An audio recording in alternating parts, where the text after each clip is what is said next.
화재 감시자 배치 대상과 화재 감시자 업무 및 장비에 대해서 설명해 보십시오.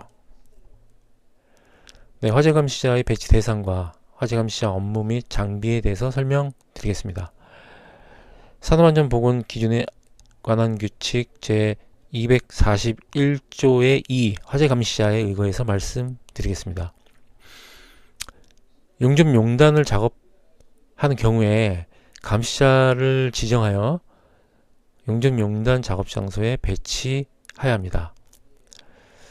다만 같은 장소에서 상시 반복적으로 용접용단을 할 경우에 경보용 설비 기구, 소화설비 또는 소화기가 갖추어진 경우에는 화재 감시자를 지정 배치하지 않을 수 있습니다. 화재 감시자의 배치 대상은 첫째, 작업 반경 11m 이내에 건물 구조 자체나 내부에 가연성 물질이 있는 장소. 둘째, 작업 반경 11m 이내 바닥 하부에 가연성 물질이 11m 이상 떨어져 있지만 불꽃에 의해 쉽게 발화될 우려가 있는 장소. 셋째, 가연성 물질이 금속으로 된 칸막이 벽, 천정 또는 지붕의 반대편에 인접해 있어 열 전도나 열 복사에 의해 발화될 우려가 있는 장소.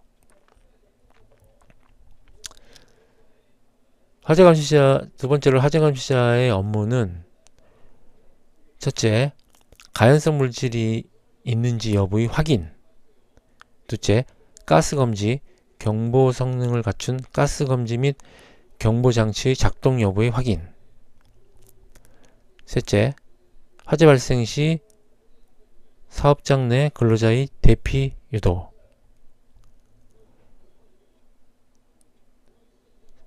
다음으로는 화재 감시자의 업무 수행에 필요한 장비에 대해서 말씀드리겠습니다. 첫째, 확성기. 둘째, 휴대용 조명기구. 셋째, 화재 대피용 마스크입니다. 이상입니다. 문제 23번. 표준안전 작업 지침상 기울기 및 높이 기준에 대해서 말씀해 보십시오.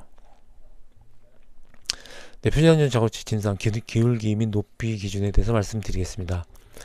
첫째, 구창면의 기울기 높이 기준은 안전보건규칙 별표 11에 따라 모래는 1대 1.8, 연암 및 풍암 1대 1.0, 경암 1대 0.5, 그 밖의 흙은 1대 1.2로 준수하여야 합니다. 둘째, 사질 지반의 굴착면의 기울기는 1대 1.5 이상으로 하고 높이는 5m 미만으로 합니다. 셋째, 발파등에 의해 붕괴되기 쉬운 상태의 지반 및 매립하거나 반출을 시켜야 할 지반의 굴착면의 기울기는 1대1 이하 또는 높이 2m 미만으로 하여야 합니다. 이상입니다. 표준안전 작업 지침상 터널 계측의 목적과 계측의 종류에 대해서 말씀해 보십시오. 네, 표준안전 작업 지침상의 터널 계측의 목적과 계측의 종류에 대해서 말씀드리겠습니다. 터널 계측은 굴착 지반의 거동, 지보공의 부재의 변화, 응력의 변화 등에 대한 측정을 실시해 시공의 안정성을 사전에 확보하고 설계 시의 조사치와 비교 분석하여 현장 조건에 적정하도록 수정 보완하는 데 그 목적이 있습니다. 계측기의 종류로서는 터널 내 유관조사, 터널 내 탄성과 속도의 측정, 내공 변이 측정, 천단 치마 측정, 지표 치마 측정, 지중 치마 측정, 지중 변이 측정, 지중 수평 변이 측정, 지하 수위 측정, 락폴트 인발 시험, 락폴트 충력 측정, 뿜어 붙이기 콘크리트의 응력 측정, 주변 구조물의 변형 상태 조사가 있습니다. 이상입니다. 문제 22. 터널 공사 표준안전 작업 지침상 환기 시 준수사항에 대해서 설명해 보십시오.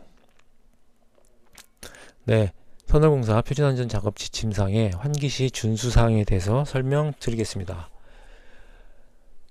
먼저 첫 번째, 발파 후 유해가스 분진 및 내연기관의 배기가스 등을 신속히 환기시켜야 하며 발파 후 30분 이내에 배기 손기가 완료되도록 하여야 합니다. 둘째, 환기가스 처리 장치가 없는 디젤 기관은 터널 내 투입을 금지하여야 합니다. 셋째, 터널 내 기온은 37도 이하가 되도록 하고 신선한 공기로 환기시켜야 하며 근로자의 작업 조건에 유의하지 아니하는 상태를 유지하여야 합니다. 다섯째, 소요 환기량에 충분한 용량의 설비를 하여야 하며 중앙 집중 환기 방식, 단열식 송풍 방식, 병렬식 송풍 방식 등의 적정 계획을 수립하여야 합니다. 다섯째, 터널 전 지역에 항상 신선한 공기를 공급할 수 있는 충분한 용량의 환기 설비를 설치하여야 합니다. 이에 대한 충분한 환기 용량의 소요 환기량 기준은 5가지입니다. 첫째, 발파 후 가스 단위 배출량을 산출하고 이에 대한 소요 환기량. 둘째, 근로자의 호흡에 필요한 소요 환기량. 셋째, 디젤 기관의 유해가스에 대한 소요 환기량. 넷째, 뿜어붙이기 콘크리트 분진에 대한 소요 환기량. 다섯째, 안반 및 집안 자체의 유독가스 발생량입니다. 이상입니다. 표준안전작업 지침상 터널 공사 중 누수에 의한 주변 구조물 침하 또는 터널 붕괴에 의한 근로자 피해 방지를 하기 위한 준수사항에 대해서 말씀해 보십시오. 예, 표준안전작업 지침상 터널 공사의 누수에 의한 주변 구조물 침하 또는 터널 붕괴에 의한 근로자 피해 방지를 하기 위한 준수사항에 대해서 말씀드리겠습니다. 사업주는 주변 구조물 침하 또는 터널 붕괴에 의한 근로자 피해를 방지하기 위해 첫째, 터널의 누수 개소, 누수량 측정 등의 목적으로 담당자를 선임하여야 합니다. 둘째, 누수 개소를 발견 시 토사 유출로 인한 상부 지반의 공급 발생 여부를 확인하고 규정된 용량의 용기에 의한 분당 누출 누수량을 측정하여야 합니다. 셋째, 뿜어붙이기 콘크리트 부위에 토사 유출의 용수 발생 시 즉시 작업을 중단하고 정밀 지반 조사 후에 급결 그라우팅의 조치를 취해야 합니다. 넷째, 누수 및 용출수 처리에 있어서 5가지 사항을 확인 후 집수 유도로 또는 방수 조치를 하여야 합니다. 그 내용으로는 첫째, 누수의 토사 혼입 정도 여부. 둘째, 조사를 근거로 한 배면 또는 상부 지층의 지하 수위 및 지질 상태. 셋째, 누수를 위한 배수로 설치 시 탈수 또는 토사 유출로 인한 붕괴 위험성 검토. 넷째, 방수로 인한 지수 처리 시 배면 과다 수압에 의한 붕괴의 임계 한도. 다섯째, 용출 수량의 단위 시간 변화 및 증가량. 다섯 번째로 이상입니다. 물음 16. 추락방어망 설치 기준을 설명하고 추락방어망 설치 시 낙하물 방지망을 설치했다고 인정받을 수 있는 기준을 설명해 보십시오. 네, 추락방어망 설치 기준을 설명하고 낙하물 방지망을 설치하였다고 인정할 수 있는 기준에 대해서 말씀드리겠습니다. 산업안전보건 기준에 관한 규칙 제42조 추락의 방지에서 말씀하신 내용들이 다 포함되어 있습니다. 먼저 근로자가 추락하거나 넘어질 위험이 있는 장소에서는 작업발판을 설치해야 합니다. 작업발판을 설치하기 곤란한 경우에는 추락방어망을 설치해야 합니다. 추락방어망은 첫째, 가능하면 작업면에서 가까운 곳에 설치를 해야 되고 작업면에서부터 망의 설치 지점이 수직거리는 10m를 초과하지 않아야 합니다. 둘째, 추락 방어망은 수평으로 설치하고 처짐은 짧은 변 길이의 12% 이상이 되도록 하여야 합니다. 셋째, 건축물의 바깥쪽으로 설치하는 경우에는 추락 방어망의 내민 길이는 벽면으로부터 3m 이상이 되도록 해야 합니다. 다만 그물코가 20mm 이하인 경우에는 추락 방어망을 낙하물 방지망으로 설치한 것으로 봅니다. 작업 발판 및 추락 방어망을 설치하기 곤란한 경우에는 근로자로 하여금 3개 이상의 버팀대를 가지고 지면으로부터 안정적으로 세울 수 있는 구조를 갖춘 이동식 사다리를 사용하여 작업할 수 있게 할 수 있습니다.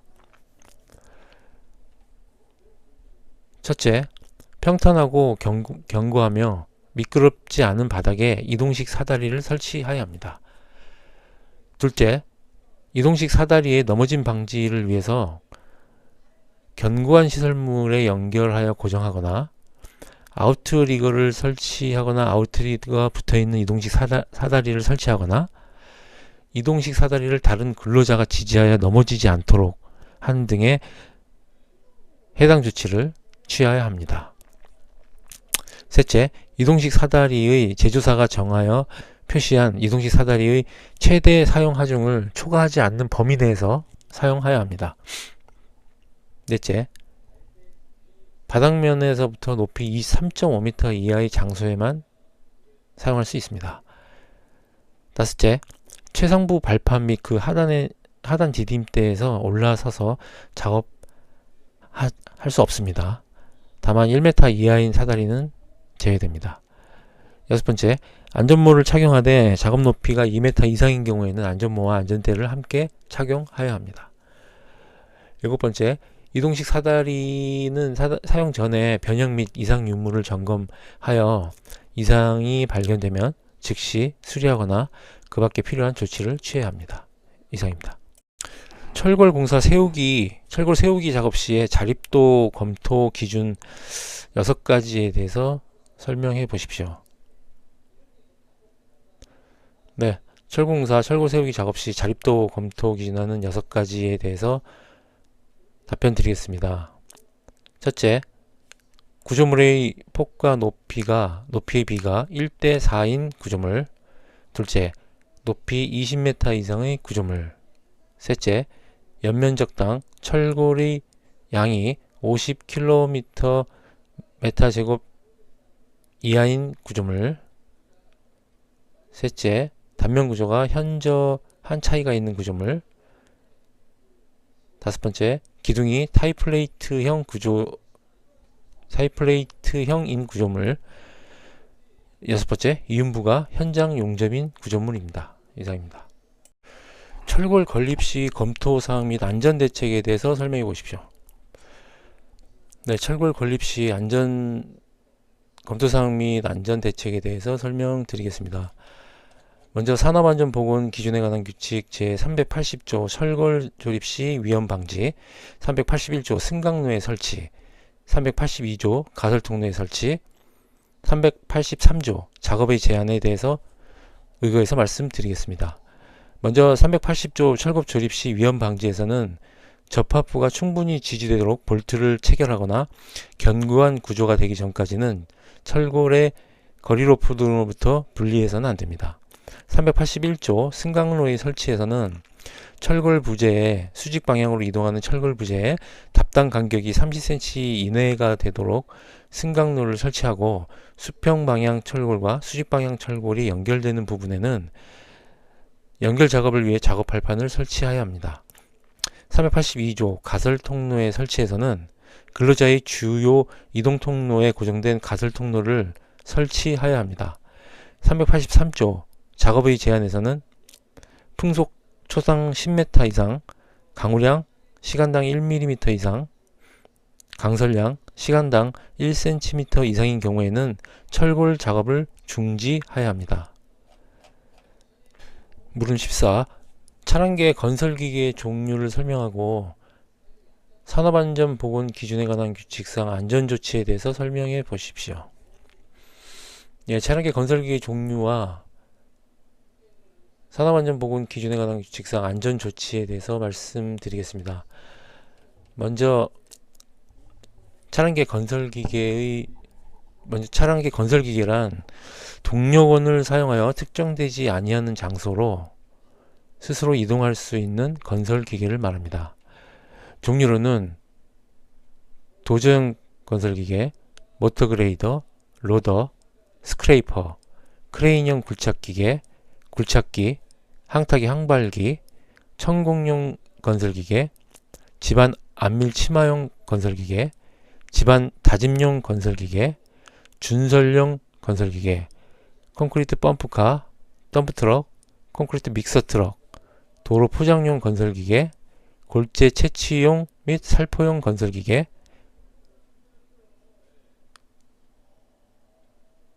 가 있습니다.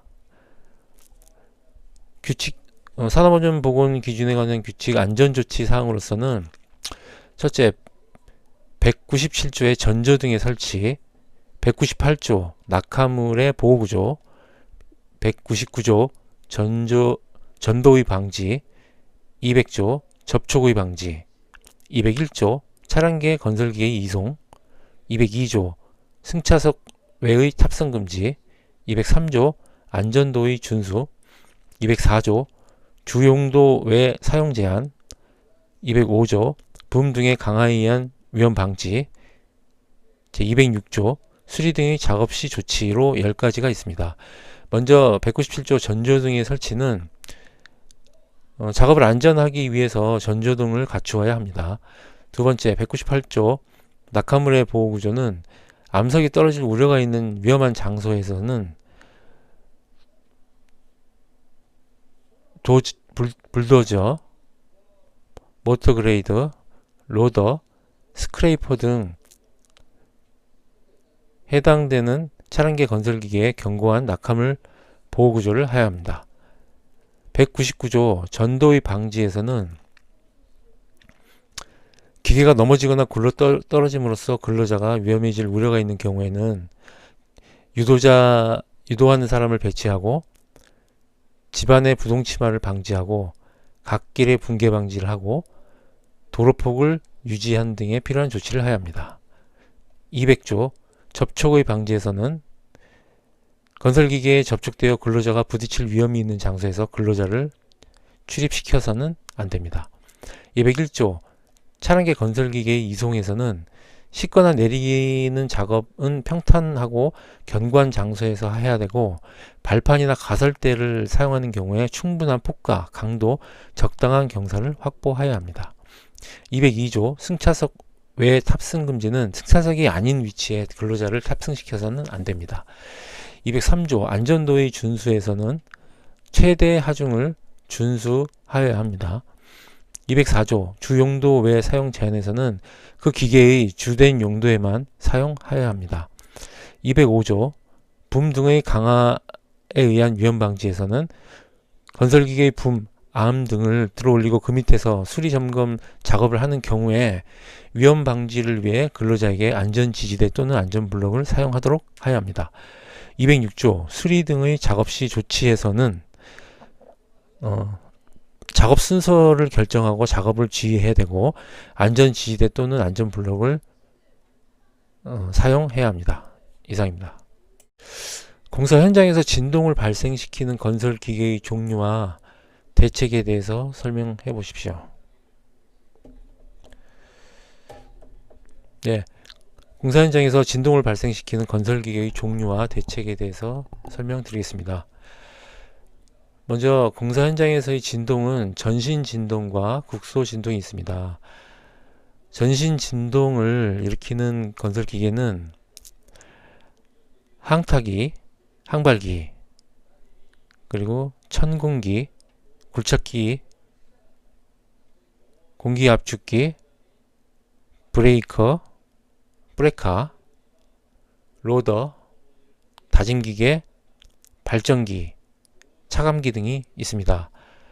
국소 진동을 일으키는 건설 장비로는 임팩트 렌치, 엔진 커터, 체인톱, 차감기, 동력을 이용한 연삭기, 동력을 이용한 해머가 있습니다. 안전대책 진동방지 시설로는 방진구 시설, 탄성지지 시설, 배관 진동 절연 장치 및 시설, 그리고 제진 시설이 있습니다.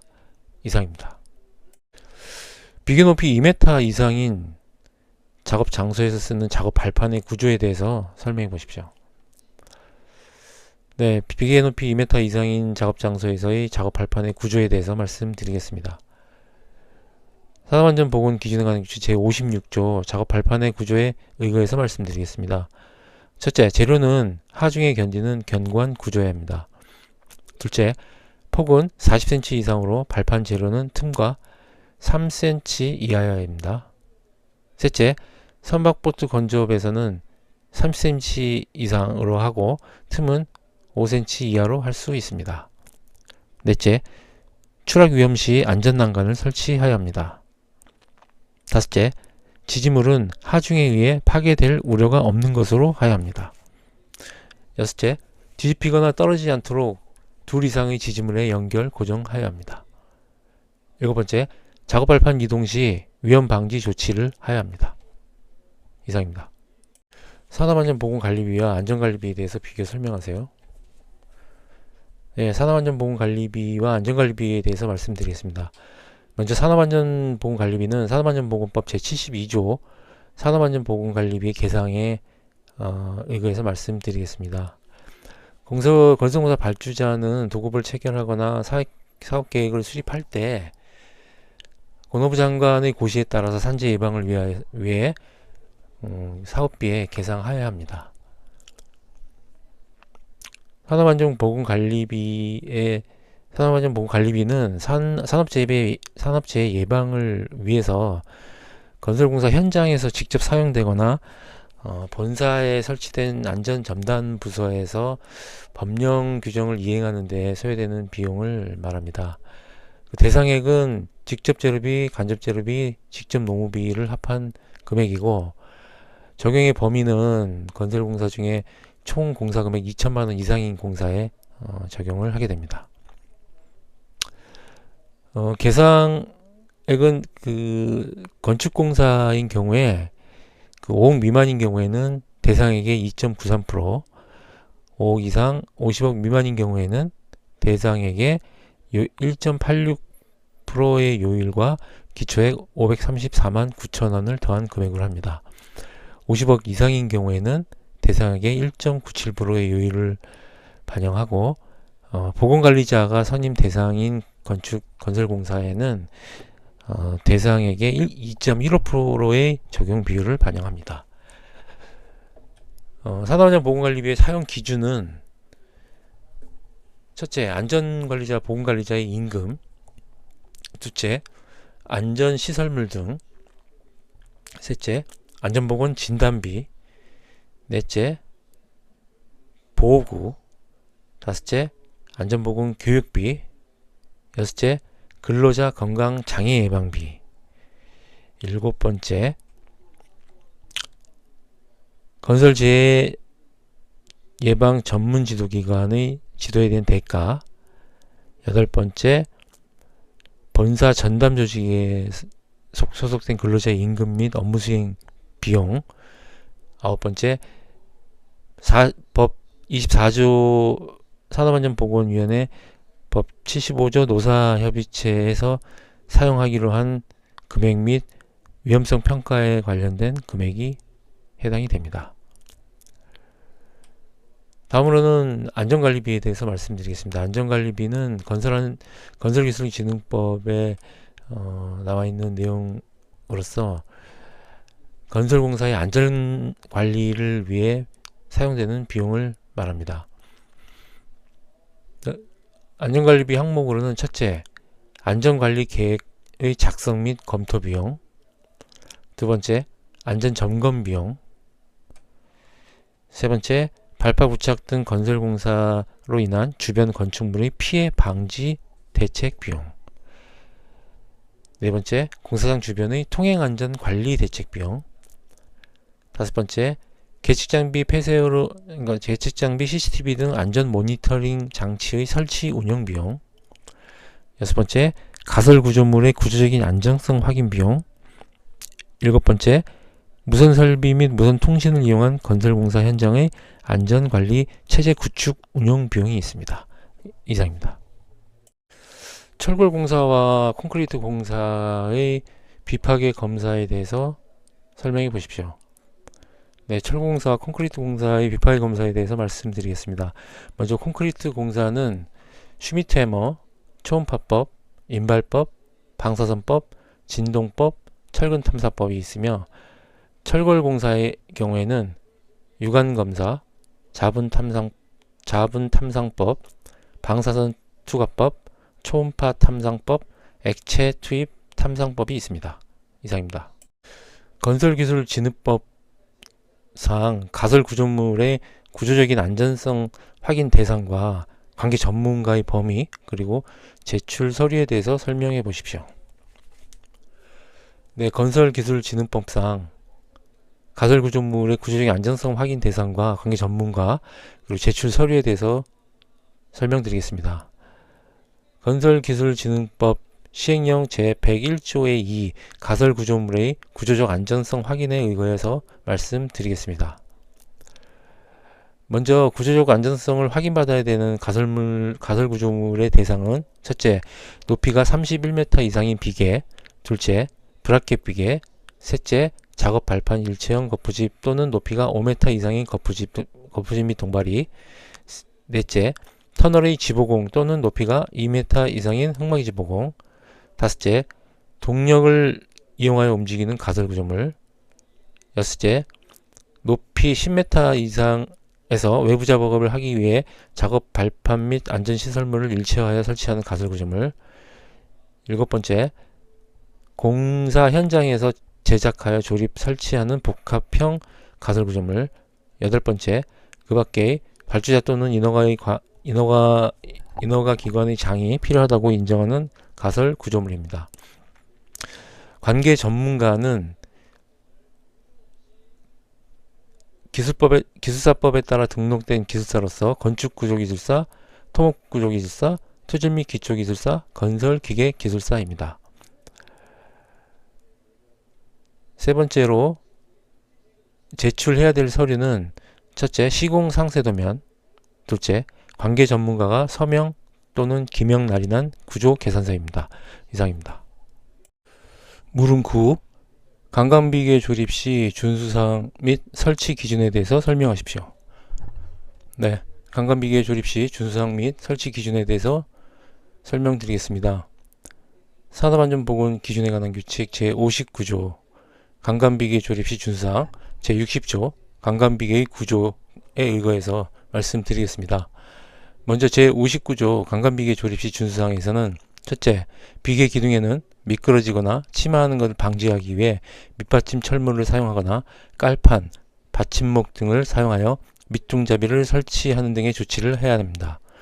둘째, 간간의 접속부는 또는 교차부는 적합한 부속철문을 사용하여 접속하거나 단단히 묶어야 합니다.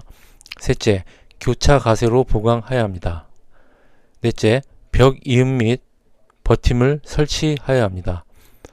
간간비계의 조립 간격은 단간비계일 때 수평, 수직으로 각 5m, 간간 7비계 5m 이상인 경우에는 수평으로, 수직으로 6m, 수평으로 8m 설치해야 합니다. 또한 인장재와 압축재로 구성된 경우에는 인장재와 압축재의 간격을 1m 이내로 해야 합니다. 다섯 번째, 가공전로에 근접하여 비계를 설치하는 경우에는 가공전로를 이설하거나 가공전로에 절연용 방어구를 설치해야 합니다. 다음으로 제60조 간간비계의 구조입니다. 첫째, 비계 기둥의 간격은 1.85m 이하로 하고 장선 방향에서는 1.5m 이하로 해야 합니다. 다만 선박보트 건조업이라든지 장비의 반입 반출을 위해서 작업하는 경우에는 안정성에 대한 구조 검토를 실시하고 조립도를 작성하게 되면 띠장 방향, 장선 방향 각각 2.5m 이하로 할 수 있습니다. 둘째, 띠장의 간격은 2.2m 이하로 하여야 합니다. 다만 이를 준수하기 곤란한 경우에는 쌍기둥 틀을 하게 되면 그러지 않습니다. 셋째, 비계기둥의 제일 윗부분으로부터 31m 되는 지점의 밑부분의 비계기둥은 2개의 강관으로 묶어 세워야 합니다. 다만 브라켓 등으로 보강하여 2개의 강관으로 묶을 경우 이상의 강도가 유지되는 경우에는 그러하지 않습니다. 넷째, 비계기둥 간의 적재 하중은 400kg를 초과하지 않아야 합니다. 이상입니다.